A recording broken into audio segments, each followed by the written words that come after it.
ఈరోజు దసరా మరియు విజయదశమి కాబట్టి మేమైతే ఫస్ట్ ఇలా మొత్తం పసుపు కుంకుమ అయితే తీసుకొని మొత్తం ఫొటోస్ అన్నిటికీ అయితే దుర్గామాతకి ఇంకా అలానే రాముడి గారికి అయితే మొత్తం అన్నీ బొట్లు అయితే పెట్టేసాము. తర్వాత మొత్తం కొబ్బరికాయలు, నైవేద్యం, ఇంకా పూలు, అక్షంతాలు అన్నీ అయితే వేసేసి అయితే ఇలా దీపం అయితే వెలిగించిన తర్వాత పూజ అయితే కంప్లీట్ అయింది. పూజ కంప్లీట్ అయిన తర్వాత అయితే ఒకసారి చూడొచ్చు మీరు, ఇక్కడ రాముడు వారు అయితే ఉన్నారు.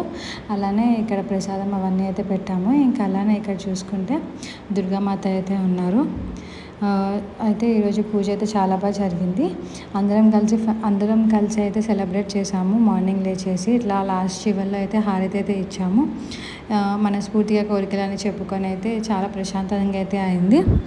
ఇంకా మీరు ఎలా చేశారో మీ పూజ మీ ఇంట్లో ఎలా అయిందో కింద కామెంట్ సెక్షన్లో అయితే మెన్షన్ చేసి చెప్పండి. అందరికీ హ్యాపీ దసరా మరియు హ్యాపీ విజయదశమి శుభాకాంక్షలు. Thank you.